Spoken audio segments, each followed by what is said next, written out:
Nobody paid attention when they saw Elvis Presley stop his car in front of an old orphanage to speak with a quiet little boy standing behind a rusted iron gate.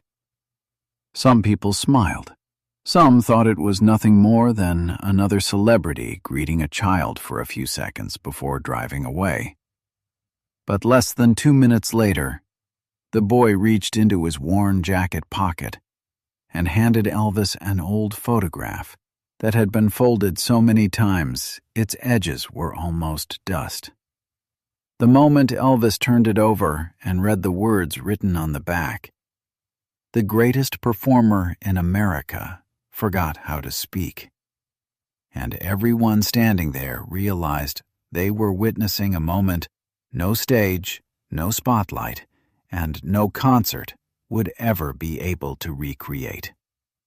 Because sometimes the smallest hands carry the heaviest memories. The autumn air was cold enough to leave a silver mist floating above the empty roads outside Memphis. Leaves rolled across the pavement as the morning wind whispered through old oak trees lining the streets. A long black Cadillac moved quietly toward the city's civic auditorium, where thousands of people were already waiting for Elvis Presley's annual charity concert.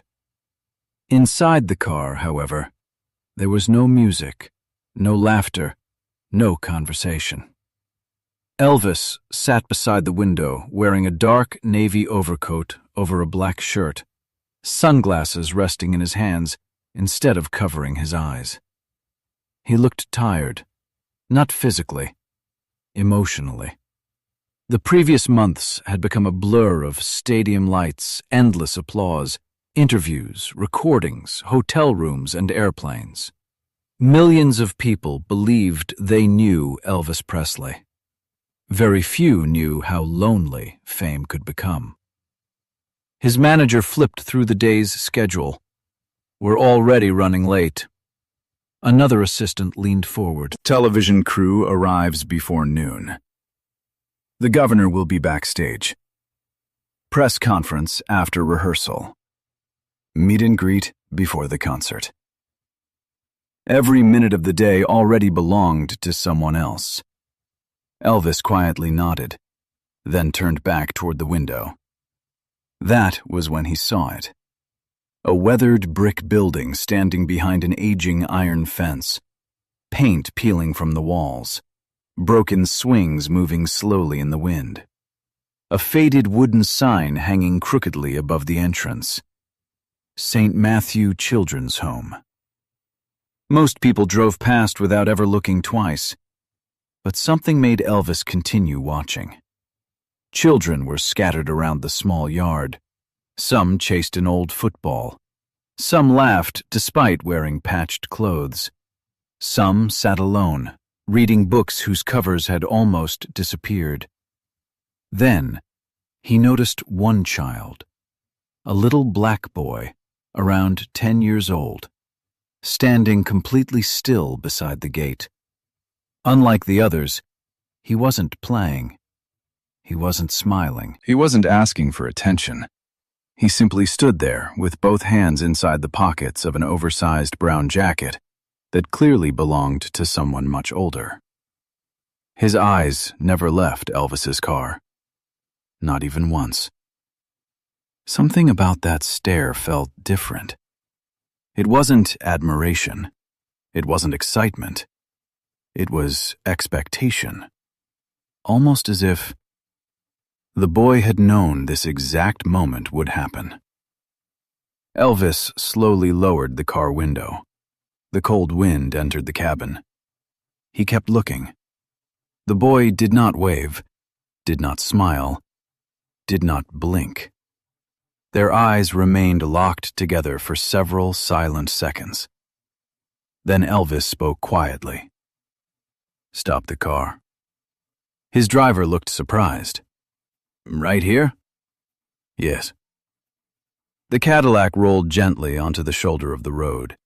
Security vehicles immediately stopped behind them. Within seconds, 2 bodyguards stepped out, scanning the area.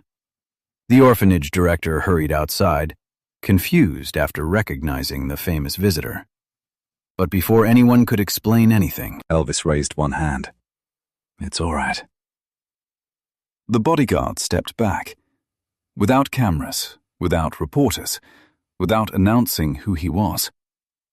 Elvis simply walked toward the old iron gate. Each step echoed softly across the quiet yard. The children gradually stopped playing. One after another, they realized who had arrived. Whispers spread through the yard. "It's Elvis. That's really him. Look." Some children ran closer. Others froze where they stood. Only one child never moved. The same little boy remained standing exactly where he had been from the beginning, waiting. When Elvis reached the gate, he rested one hand against the cold metal bars. Up close, he could see the boy's face clearly now. Large brown eyes, thin cheeks, old shoes with worn-out soles, hands rough from chores no child should ever have to do. Yet there was dignity in the way he stood, strength, quiet courage. Elvis smiled gently. "Morning, champion." The boy remained silent. "I noticed everyone else playing." Still no answer. Elvis tilted his head slightly. "Aren't you joining them?" Several long seconds passed. The wind moved loose strands of the boy's curly hair. Finally, in a voice so soft it almost disappeared beneath the rustling leaves, he answered, "I've been waiting." Elvis chuckled. "Waiting for who?" The boy looked directly into his eyes. "For you." The smile slowly faded from Elvis's face. "For me?" The child nodded once. "I knew someday you'd come." Behind Elvis, one of the bodyguards exchanged confused looks with another. The orphanage director seemed equally puzzled. Elvis crouched slightly so they stood at the same eye level. "Have we met before?" The boy shook his head. "No." "Then how could you know I'd stop?" The child glanced down for only a moment before looking back up. "My mother told me." Those words settled into the cold air like falling snow. Elvis's expression softened. "Your mother?"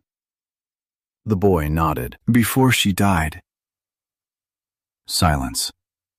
Even the other children stopped whispering. "She used to play your records every night." Elvis swallowed slowly. The little boy continued. "She said your songs made the pain hurt less." No applause had ever silenced Elvis the way those words did. Thousands of standing ovations, millions of cheering fans. None of them carried the weight of a dying mother's final evenings. He removed his sunglasses completely now. His eyes no longer belonged to a superstar, only to a man listening to a child. "What was her name?" The boy smiled sadly. "Grace." "She always said music lets people borrow hope when they run out of their own." Elvis lowered his head. For a brief moment, he remembered being a poor Southern boy himself. Before Graceland, before sold-out arenas, before Hollywood, before the screaming crowds. Back when music had also been his escape from fear.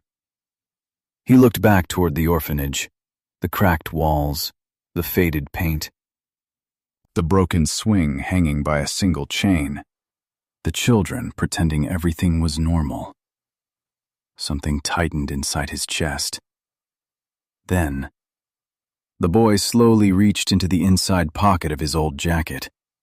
Carefully, almost reverently, he pulled out a folded photograph. Its corners were torn. The paper had become soft with age. It had clearly been held hundreds, perhaps thousands of times. Without saying a word, the boy extended it through the bars of the gate. Elvis accepted it carefully. It showed a much younger Elvis, standing on a tiny wooden stage with an old guitar in his hands. The photograph itself was ordinary, until he slowly turned it over. On the back, faded blue ink still remained. The handwriting trembled across the paper. Every letter looked as though it had been written by someone whose hands were growing weaker with every passing day. Elvis began reading. His breathing stopped. His eyes widened. The color slowly disappeared from his face, and for the first time that morning, the king of rock and roll stood completely motionless. The wind continued blowing. The leaves continued falling. But for Elvis, time itself had just stopped. For several endless seconds, nobody moved. The autumn wind continuing carrying golden leaves across the orphanage yard, yet it felt as though the entire world had stopped breathing. Elvis Presley stood frozen, the old photograph trembling ever so slightly between his fingers. The faded blue ink on the back of the picture blurred as tears slowly gathered in his eyes. He read the message once, then again, and one more time. If you ever meet Elvis, tell him his songs gave me hope until my very last day. No autograph request, no plea for money, no complaint about life, only gratitude. Gratitude from a woman he had never met, yet whose final days had somehow become forever connected to his voice. Elvis slowly lowered the photograph. His lips parted as if he wanted to speak, but no words came. The little boy watched him silently. There was no anger in the child's eyes, no expectation, only hope. The kind of hope children protect with every piece of their hearts, because it is often the only thing they own. Behind Elvis, one of the bodyguards quietly stepped closer. Mr. Presley. Elvis gently raised his hand without looking back. Not now. Nobody dared interrupt. The orphanage director stood near the entrance, nervously twisting the sleeves of her old sweater. She had welcomed politicians before, businessmen, church groups, television crews. Most stayed for a few photographs before disappearing forever. But something about this morning felt completely different. Elvis folded the photograph with extraordinary care, almost as though it were made of glass. He looked at the boy. "What is your name, son?" The child answered softly. "Daniel." "How old are you, Daniel?" "I turned 10 this summer." "And how long have you lived here?" Daniel looked toward the old brick building before answering. "I don't really remember my home anymore." Those simple words struck Elvis harder than any headline ever had. Not remembering home. No child should ever have to say that. Elvis slowly reached toward the heavy iron gate. It was locked. He turned toward the director. "May I come inside?" The woman blinked in surprise. You wish to enter?" "Yes." She hurried toward the entrance, searching through a ring of old keys. The rusty lock resisted at first. Then, with a loud metallic click, the gate finally opened. The sound echoed across the yard. Elvis stepped inside, not as the king of rock and roll, not as America's biggest superstar, simply as a man. The children instinctively gathered around him. Some smiled shyly, some hid behind each other. One tiny girl wore shoes that were obviously 2 sizes too large. Another little boy had carefully sewn the elbow of his sweater together using thick blue thread. One girl hugged a cloth doll whose face had almost disappeared from years of love. Elvis looked around slowly. Nothing escaped his eyes. The cracked windows, the leaking roof, the faded paint peeling from every wall, the old swing hanging crookedly from a rusted chain, the basketball hoop without a net, the silence hidden beneath the children's laughter. He had performed in magnificent theaters all over the world, yet this place carried more truth than any palace. Daniel walked beside him. My mother said famous people never have time. Elvis smiled sadly. Sometimes. He looked around the yard. They forget what time is really for. The boy looked up at him. I didn't think you'd stop. I almost didn't. Daniel lowered his head. I'm glad you did. Those 5 words quietly settled inside Elvis's heart.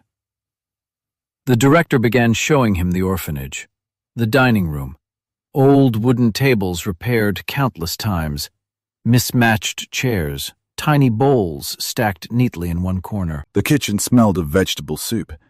A cook apologized. I'm sorry it isn't much. Elvis looked at the steaming pot. It smells wonderful. She stared at him, surprised. Most visitors politely avoided the kitchen. Elvis thanked her before walking farther. The sleeping quarters were even harder to see. Rows of narrow iron beds, thin blankets, several mattresses patched together by hand. One window had been covered with cardboard because the glass had broken months earlier. Rainwater stains stretched across the ceiling. Elvis slowly ran his fingers along one empty bed. Who sleeps here? The director answered quietly. Daniel. Elvis looked toward the little boy. Daniel smiled as if nothing were wrong. I like sleeping near the window. But there's no glass. I can see the stars. Elvis closed his eyes for a brief second. Children have an extraordinary gift.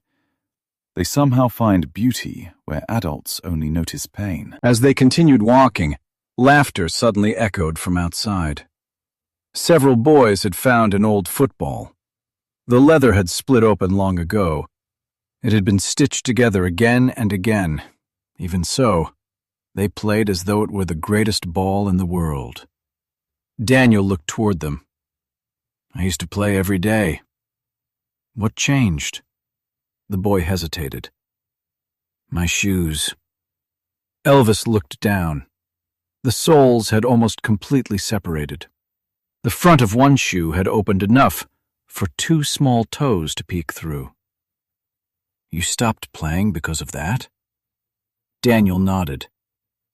They laugh when I fall. For several seconds, neither of them spoke. Then Elvis quietly bent down. Without saying a single word, he untied his own expensive leather boots. The children stared in confusion. His bodyguards exchanged worried glances. Elvis stood wearing only his socks on the cold ground. He placed the boots in front of Daniel. The little boy looked completely stunned. I can't. Try them. They're yours. Daniel slowly slipped his feet inside. They were far too large. The children burst into laughter. Daniel laughed too. For the first time. Not because someone was entertaining him, but because he simply felt like a child again. Elvis laughed with him. Then he rolled up the cuffs of his trousers. Who's the best football player here? Every hand shot into the air, even the shy children. One little girl confidently pointed at herself. Another insisted it was Daniel. Within moments, the old yard transformed. Bodyguards became goalposts. The orphanage director became the referee. Even the cook stepped outside smiling. Elvis chased the patched football across the grass. He stumbled, slipped in the mud, missed an easy kick. The children exploded with laughter. One tiny boy shouted, "You're terrible!" Elvis pointed dramatically toward him. "Oh, really?" Seconds later, he exaggerated another miss on purpose. The yard erupted again. For nearly an hour, nobody remembered hunger. Nobody remembered loneliness. Nobody remembered broken windows. There were no famous people, no poor children. Only laughter, real laughter. The kind that heals invisible wounds. After the game, everyone collapsed onto the grass, breathing heavily. Daniel sat beside Elvis. "You're not like the people on television." Elvis smiled. "Is that good or bad?" "It's better." "Why?" Daniel looked toward the clouds drifting above them. "They always look perfect." "You don't," Elvis laughed. "I've never been perfect." "You look tired." The words caught Elvis off guard. He stared at the child. "Do I?" Daniel nodded. "My mom looked tired near the end." Silence returned, not uncomfortable silence. Honest silence. Elvis slowly leaned back against the old oak tree. He looked across the orphanage grounds. Everywhere he turned, he saw children teaching themselves how to smile, despite having every reason not to. And for the first time in many years, he began asking himself a question no interviewer had ever asked. What good is selling millions of records if children are still growing up believing nobody is coming for them? The afternoon sun slowly slipped behind grey clouds.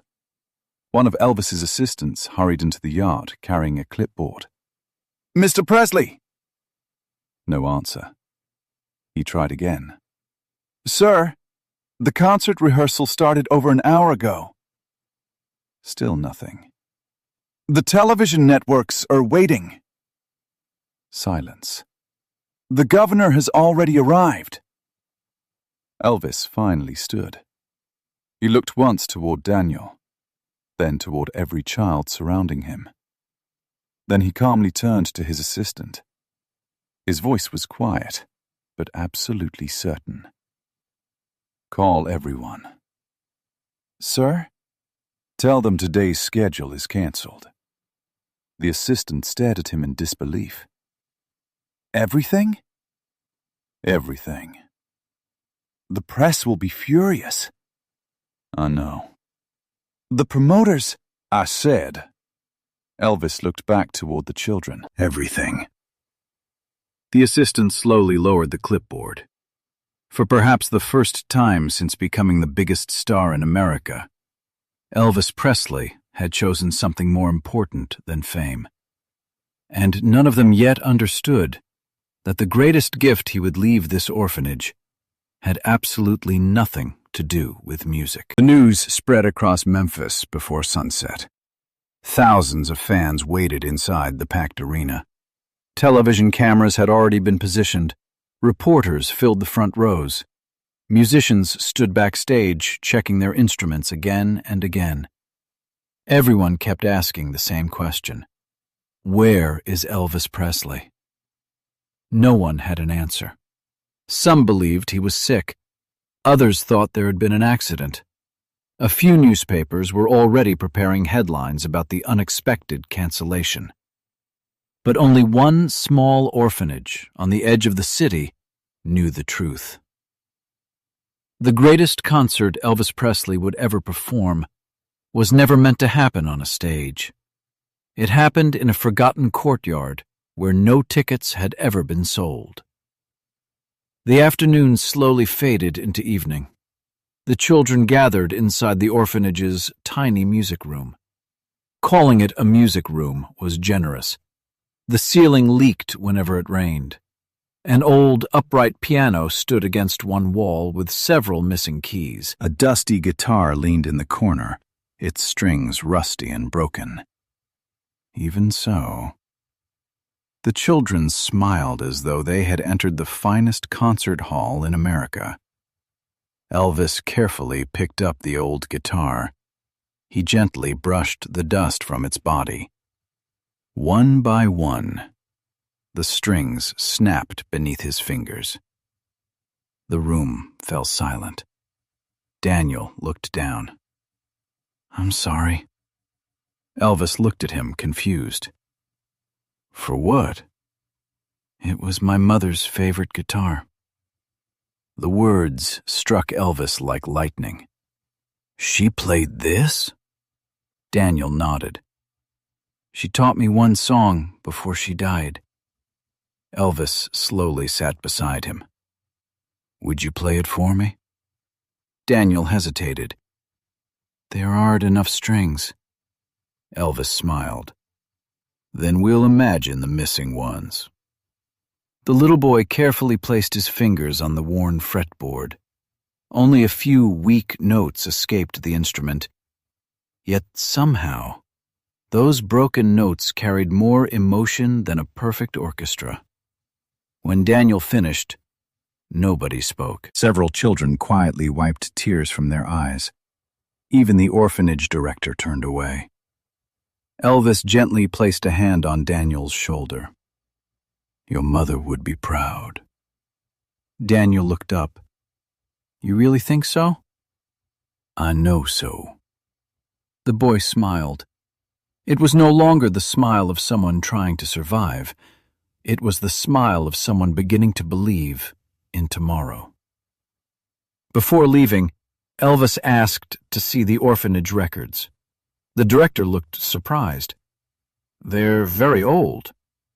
"I'd still like to read them." Inside a small office, she placed several worn folders on the desk. Elvis spent nearly an hour reading every page. Some children had no parents. Some had lost both parents to illness. Others had simply been abandoned. Each file ended almost the same way. No visitors, no relatives, no permanent home, no future planned. Elvis quietly closed the final folder. His heart felt heavier than it ever had after any concert. He looked at the director. "What do these children need most?" She smiled sadly. "People usually ask what we need." "And?" "They send blankets." She looked toward the hallway where children were laughing together. "But what they really need," her voice almost disappeared, "is someone who doesn't leave." Those words stayed with Elvis long after he walked back outside. As the sun disappeared behind the trees, it was finally time to leave. The Cadillac waited outside the gate. The bodyguards opened the door, but Elvis couldn't bring himself to get inside. Instead, he turned around one last time. Every child stood at the entrance waving. Some smiled, some cried openly. Daniel stood quietly in front, holding the old photograph. Elvis slowly walked back toward him.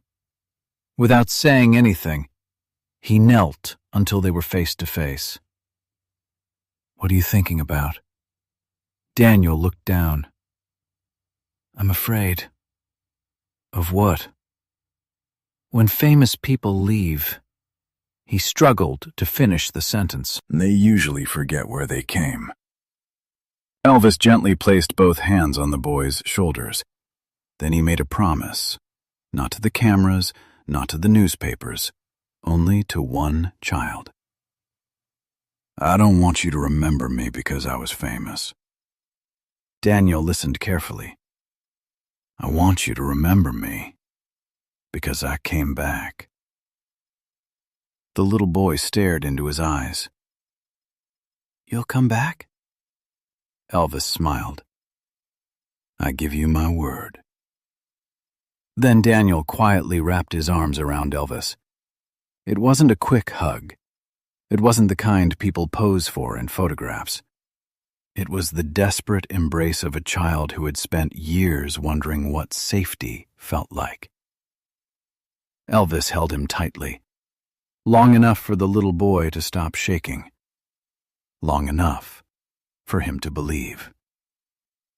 As Elvis finally walked toward the car, Daniel called out one last time. "Mr. Presley!" Elvis turned. "Thank you," he paused, "for talking to me like I mattered." Those words broke something inside Elvis. He smiled through tears. "You always mattered." Then he climbed into the Cadillac. As the car slowly disappeared beyond the curve of the road, Daniel continued waving until he could no longer see it. Exactly 1 month later, several large delivery trucks quietly arrived at St. Matthew Children's Home before sunrise. The workers unloaded everything without making any announcement. New beds replaced the rusted frames. Warm blankets filled every room. Brand new shoes in every size. Winter coats. Bookshelves overflowing with stories. Fresh paint covered the cracked walls. The broken windows were replaced. The leaking roof disappeared.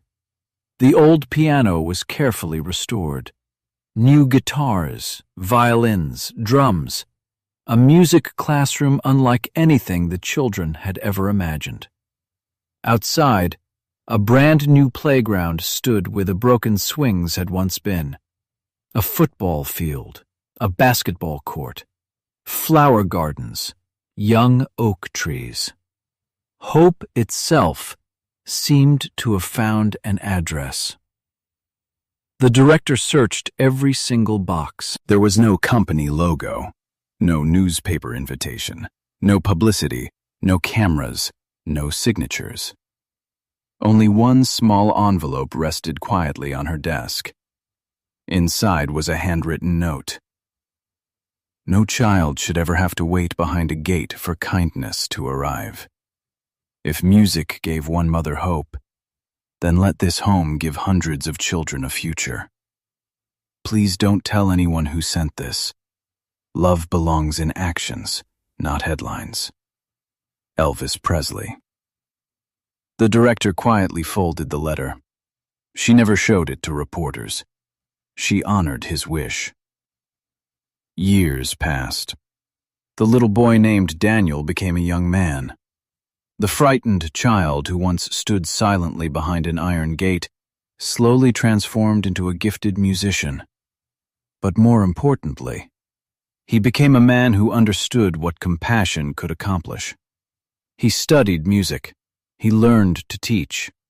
He spent every free moment helping children who had grown up exactly as he had. Eventually, he opened one of the country's largest music centers for orphaned and disadvantaged children. No child was ever asked whether they could pay. No child was turned away. Every hallway echoed with songs instead of silence. Above the entrance hung a simple wooden sign. Hope begins with one person who stops.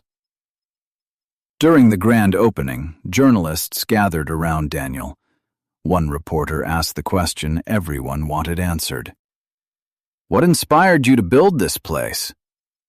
Daniel smiled. His eyes drifted toward an old black-and-white photograph framed on the wall. It showed a young boy standing beside a man in a dark overcoat outside a rusted iron gate. The reporter noticed the picture. "Was that your father?" Daniel gently shook his head. "No." "A relative?" Again. "No." "Then who was he?" Daniel's smile grew warmer. "The world remembers him as the king of rock and roll." He paused. "I remember him as the first person who looked at me and didn't see an orphan." The room became completely silent. "He didn't change my life because he was famous." Daniel's voice trembled. He changed my life because, for one afternoon, he made me feel like I belonged to someone. Many people in the audience quietly wiped away tears. Daniel looked one last time at the old photograph. The greatest gift he ever gave me wasn't money. It wasn't music. It wasn't even the new home. It was the belief that I was worth stopping for. Sometimes history remembers people because of the records they sell, the awards they win, or the crowds they attract. But the most beautiful chapters of a person's life are often the ones no cameras ever record.